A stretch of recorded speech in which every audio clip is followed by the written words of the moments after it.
Breaking news చూస్తున్నాం. దువ్వాడ కుటుంబ కథ చిత్రంలో ఎపిసోడ్కు సీన్ రసవత్తరంగా మారుతోంది. ఏ క్షణం ఏం జరుగుతుందోనన్న ఉత్కంఠ నెలకొంది. సతీ సవతి గొడవతో శ్రీను బయటకు రాలేకపోతున్నారు. ఇంత జరుగుతున్నా ఇంతవరకు ఆయన బయటకే రాలేదు. ఇప్పుడు మరి కాసేపట్లో దువ్వాడ ఇంటి వద్దకు మాధురి కూడా రానున్నారు. ఇప్పటికే అక్కడ వాణి, హైందవి ఆందోళన చేస్తున్నారు. మాధురి రాకతో పోలీసులు అప్రమత్తమయ్యారు. ఎలాంటి గొడవలు జరగకుండా ఉండేందుకు గట్టి బందోబస్తును ఏర్పాటు చేశారు.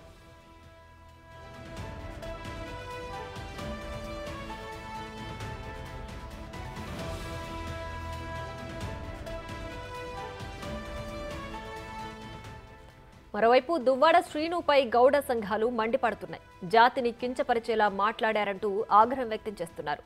శ్రీను కుటుంబీకులను అరెస్టు చేసి వైసీపీ నుంచి సస్పెండ్ చేయాలని డిమాండ్ చేస్తున్నారు. ఎమ్మెల్సీ పదవికి సైతం రాజీనామా చేయాలని డిమాండ్ చేస్తున్నారు. ఇక శ్రీను వ్యవహారంపై గవర్నర్కు ఫిర్యాదు చేశారు.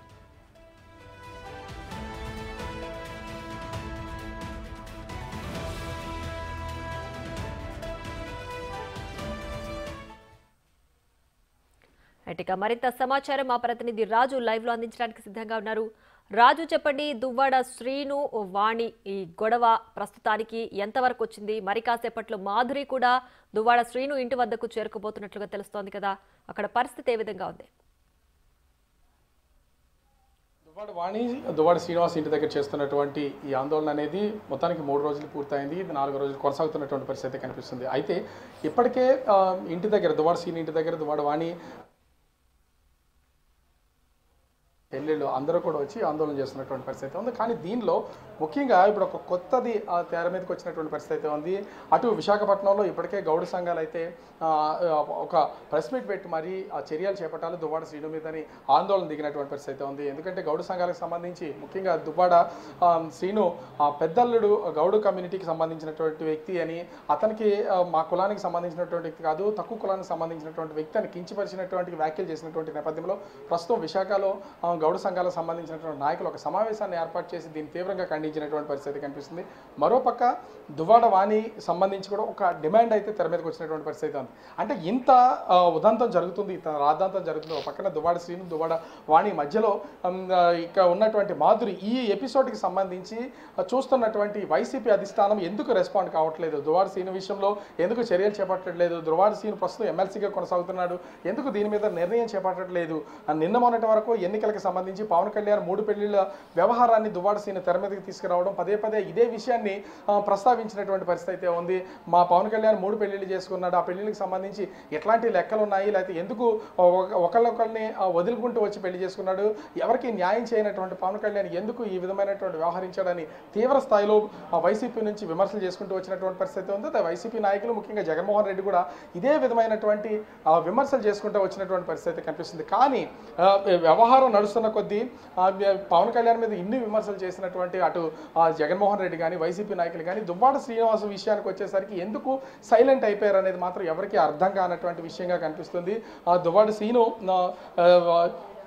మరొక స్త్రీతో సాన్నిహిత సంబంధం కొనసాగిస్తున్నారు అనేది ఇక్కడ కీలకంగా ఉన్నటువంటి విమర్శ. ఈ నేపథ్యంలో వైసీపీ అధిష్టానం ఎందుకు నిర్ణయం తీసుకోవట్లేదు, ఇప్పటికే రాజకీయంగా ఒక రాద్ధాంతం అయితే నడుస్తున్నటువంటి పరిస్థితి కనిపిస్తుంది. ఈ నేపథ్యంలోనే దువ్వాడ శ్రీనుకు సంబంధించి వైసీపీ అధిష్టానం ఎందుకు సైలెంట్గా ఉండాల్సినటువంటి పరిస్థితి అనేది కూడా తెలుస్తున్నటువంటి పరిస్థితి ఉంది. ప్రస్తుతం మనతో పాటు దువ్వాడ వాణి గారు ఉన్నారు. అసలు అంటే వైసీపీ అధిష్టానం నుంచి ఇప్పటి వరకు ఎంత సైలెంట్గా ఉన్నారు? మీరు మాటకు ముందు జగన్ అన్న, మాటకు తర్వాత జగన్ అన్న అంటూ నాకు న్యాయం చేయాలంటూ కోరుతున్నటువంటి పరిస్థితి అయితే ఉంది. ఏంటి మీ జగనానికి ఏం చెప్పదలిచారు అసలు?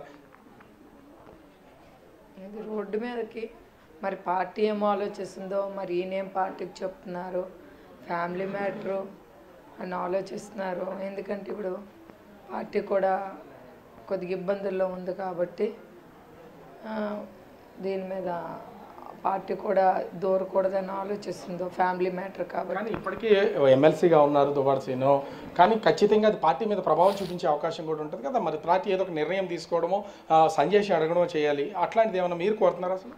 పార్టీని నేనైతే కోరుతున్నానండి, జగనన్నకి ఇమీడియట్గా దీన్ని పరిష్కరించే మార్గంలో పార్టీకి చూడమంటున్నానండి.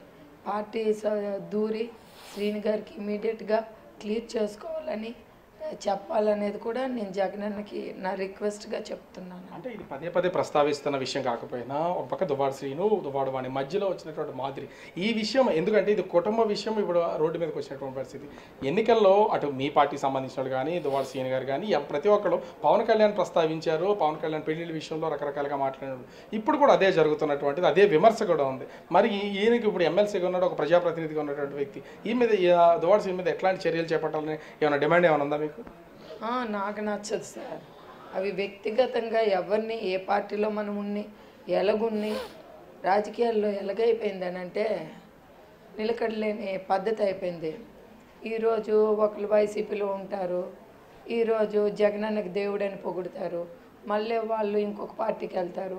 అక్కడ ఎవరైనా ఉంటే చంద్రబాబు నాయుడు గారికి రాముడో దేవుడో అని చెప్తారు. మళ్ళీ ఇంకొక పార్టీ జనసేనకి వెళ్తే పవన్ కళ్యాణ్. ఇది ఒక కామన్ ఇదైపోయింది తప్ప కానీ పూర్వం నాయకులు విలువలతో ఉండేవారండి. పూర్వం మా గ్రాండ్ ఫాదర్స్ కానీ ఫోర్ ఫాదర్స్ కానీ మనం చూసేవాళ్ళం.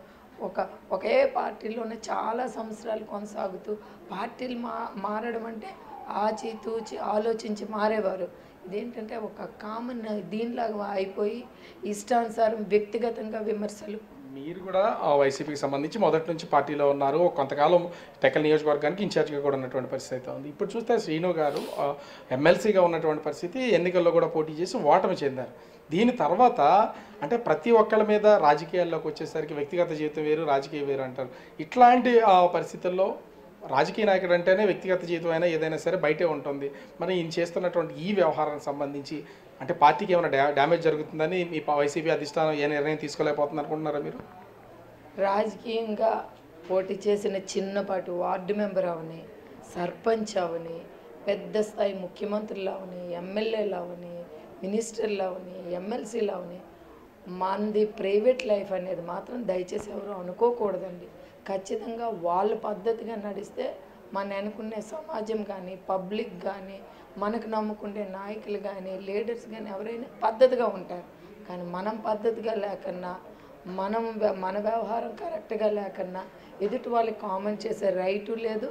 అలాంటి పొలిటీషియన్స్ ఎవరు కూడా సక్సెస్ అయ్యే అవకాశం కూడా ఉండదు అనేది నా అభిప్రాయం. అంటే ఇక్కడ చూస్తే నిన్న దువ్వాడ శ్రీను మాట్లాడుతూ నేను విడాకులు అయితే ఖచ్చితంగా ఇస్తాను, కానీ అంటే నేను స్నేహితురాలుగా ఉన్నా నేనేమో పెళ్లి చేసుకోలేదని విమర్శలు చేస్తున్నారు.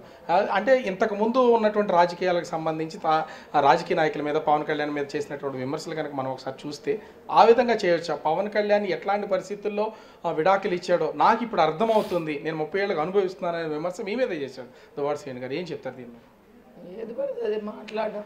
ఆవిడ చెప్పాను కదా ఇప్పుడే, ఆ సమస్య వచ్చేటప్పుడు పార్టీ జగన్ రాముడు దేవుడు అంటారు, చంద్రబాబు. ఇప్పుడు పవన్ కళ్యాణ్ కోసం కూడా ఏదో నాకు తెలియదు పవన్ కళ్యాణ్ అందుకే అనేసాను. ఇప్పుడు తన సమస్య వచ్చింది కాబట్టి ఏదో తప్పించుకునే మాటలు, తప్పించుకునే ధోరణే తప్ప వాస్తవిక మాటలు, వాస్తవంగా ఫేర్గా మనసు నుండి వచ్చే మాటలు కావండి. అవి అంత ఫ్రాడ్, వాళ్ళ ఫ్యామిలీ మొత్తం ఫ్రాడ్. మీ వ్యవహారంలో కూడా అదే కొనసాగుతుంది అనుకోవచ్చా? మిమ్మల్ని కూడా తప్పించుకునే ధోరణిలోనే వ్యవహరిస్తున్నారు, అందుకని ఇంట్లో నుంచి బయటకు రాకుండా ఇంట్లోనే ఉంటున్నారు. ఒకవేళ మీరు వస్తే ఇంట్లో లోపలికి వెళ్తారు అనేది ఏమైనా భావిస్తున్నారు అనుకోవచ్చా? సార్ అందరు నన్నే కాదు, తన తోటి సహచర ఎమ్మెల్సీలతో కూడా తప్పించుకుంటున్నాడు. తన మా కుటుంబ సభ్యులు, మా పిల్లలు అందరినీ కాదు, అందరు లీడర్స్ని కూడా తప్పించుకొని ఆయన చేస్తున్న ఇష్యూస్ని ఆయన ఎవరేం అడిగేస్తారని ఇంటిలో వర్కర్స్ నుండి కూడా ఎవరికి కూడా సమాధానం ఇవ్వకుండా తప్పించుకుంటున్నారు అతను. అంటే మీరు మనవి చేయడం కాకుండా జగన్మోహన్ రెడ్డి గారికి, మీ పార్టీ అధ్యక్షుడిగా ఉన్నటువంటి వ్యక్తికి ఈ సమస్య మీద మీరేమన్నా ఫోన్ చేయడం కానీ, పార్టీ పెద్దలతో మీరేమన్నా ఈ విషయాన్ని వాళ్ళ దగ్గర తీసుకెళ్ళడం కానీ ఏమైనా చేశారా ఈ 2-3 రోజుల్లో? ఏం చేయలేదు, నేనేం చేయలేదు. అట్లీస్ట్ నా నిరసన చూసి ఆయనకి చెప్తాదేమో, ఇంత మీడియా ముందు ఇంత స్టేట్ లెవెల్ ఇష్యూ అవుతుంది కదా, ఎక్కువగా చేసుకోకు, ఇమీడియట్గా సర్దుకొని ఏమైనా పార్టీ చెప్తాదేమని చూస్తున్నాను. ఎందుకంటే నేను చిన్న జడ్పీటీసీనే, నేను సీఎం గారితో అఫ్కోర్స్ ఇన్ఛార్జ్గా చేశాను, ఎమ్మెల్యేగా చేశాను, నేను కాదా నన్ను పోటీ చేశాను. బట్ స్టిల్ పార్టీ ఈ ఇష్యూస్ని చూసి వితిన్ 4 walls శ్రీను గారితో మాట్లాడి బయటికి రాకుండా శ్రీను గారితో మాట్లాడుతుందేమని చూస్తున్నాను. మాట్లాడిందో మరి ఏం చెప్పారో కూడా నాకు అర్థం కావడం లేదు. అంటే ఓవరాల్గా చూస్తే వైసీపీ అధిష్టానం అయితే ప్రస్తుతం దువ్వాడ శ్రీను దువ్వాడ వాణి విషయంలో చాలా సైలెంట్గా ఉంది. మరి ఇప్పటికైనా సరే అంటే మీడియాలో వస్తున్నటువంటి కథనాలు చూసైనా సరే మాజీ సీఎం జగన్మోహన్ రెడ్డి దీని మీద వైసీపీ అధినేతగా స్పందిస్తారా, దువ్వాడ శ్రీను మీద ఏమైనా చర్యలు చేపడతారా లేదనేది మాత్రం వేచి చూడాల్సినటువంటి పరిస్థితి అయితే కనిపిస్తుంది. Right Raju, thanks for the update.